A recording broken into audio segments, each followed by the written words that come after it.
So mga katropa no, sa katuig na sad ang nilabay. So niabot na pud ang panahon nga mag-graduation na pud ta sa ato ang ROTC with our guest donor and speaker. Ato ang very own President University of Bohol, Dr. Victoriano Bitirol, and everly represented by Miss Berelo Pod, Executive Assistant to the Office of the President. Ang atong program no gisugdan na siya sa entrance of colors and trihem ng Pilipinas.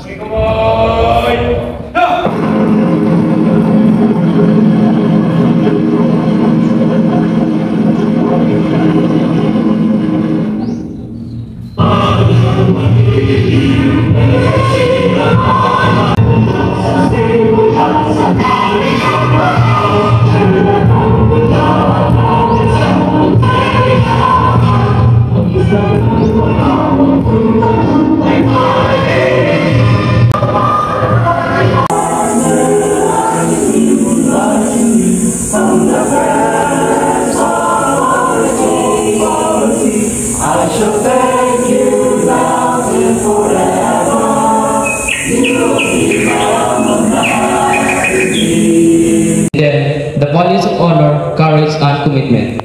We ask that you continue to watch over these men and women as they take the next step in their lives and careers. Grant them wisdom, strength, and also a teacher cadet and president of MSST.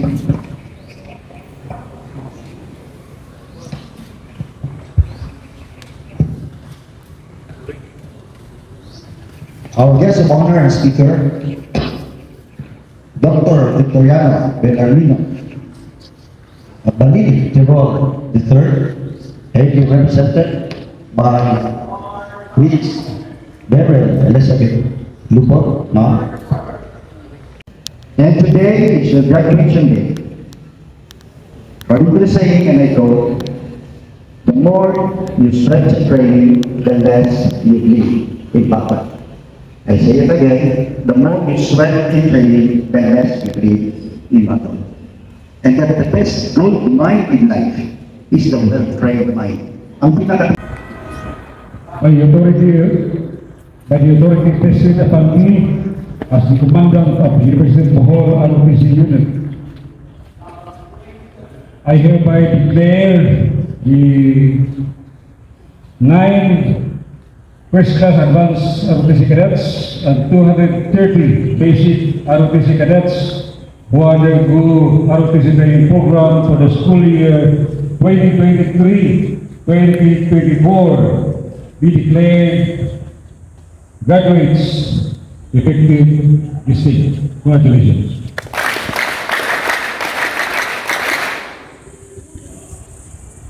Leadership. As Corps Commander of University of Bohol Reserve Officers Training Corps Unit for school year 2023-2024.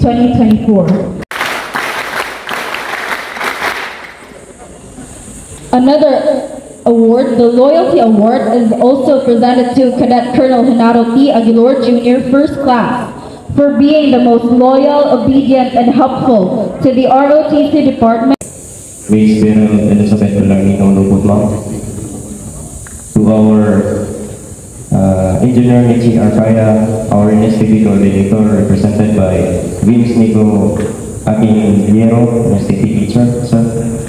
To our Commandant, Lieutenant Colonel Eduardo D. Maligon, Infantry General Staff Force, Philippine Army, Reserve. May 2024, I hereby relinquish my position as Corps Commander of the University of Bohol ROTC Unit effective this day, and I sign in your presence.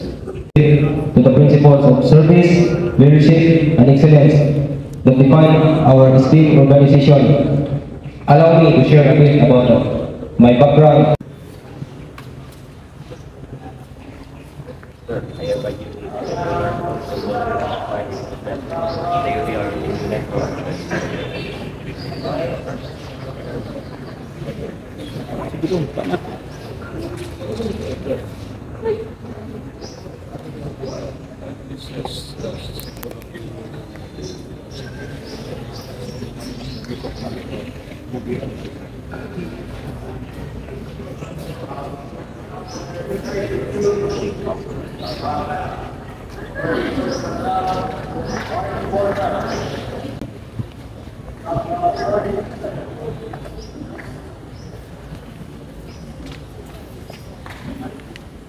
Ganun pabalik.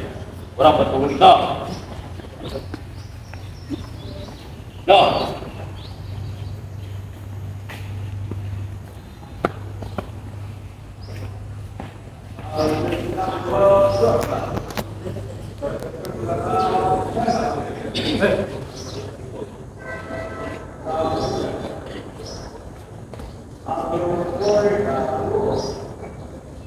Ulan.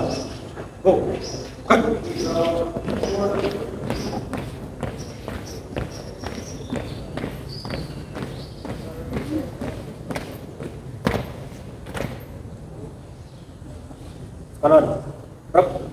As you relinquish your command, but it is just the beginning of your next step towards your dream to become an officer, either of the Philippine National Police or from the Philippine Army. His representative was born and raised in Bohol and is a proud Yubiano. Having attended the University of Bohol from high school through college. In high school, she served as CAT. Lieutenant Colonel Eduardo D. Maligon, sir. Lieutenant Colonel Lino Bersuta, Sir Edward Bagnanao, Tactical Officers, MS2 and MS42 cadets and cadets, Sir Nico, MSDP, friends, visitors, good afternoon.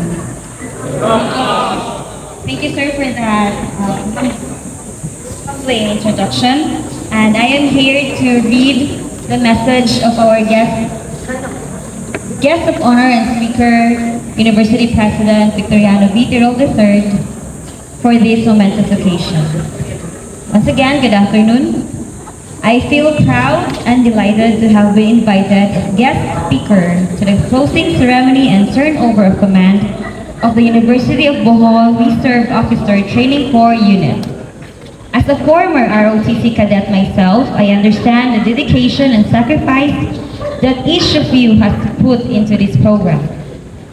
Witnessing the 230 graduates from the Corps, I am filled with immense pride. I can feel the spirit of willingness and commitment of the cadets and cadets who have voluntarily undergone rigorous training under the tutelage of our capable tactical officers. These young guardians, you, will form part of the 1,000-strong 702nd Ready Reserve Infantry Battalion in the province against all its enemies.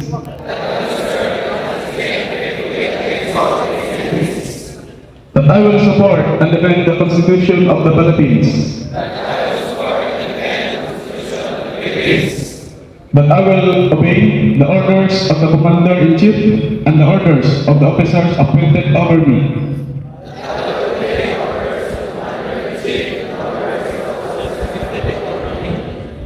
At the 702nd Ready Reserve Infantry Battalion, 702nd Community Defense Center,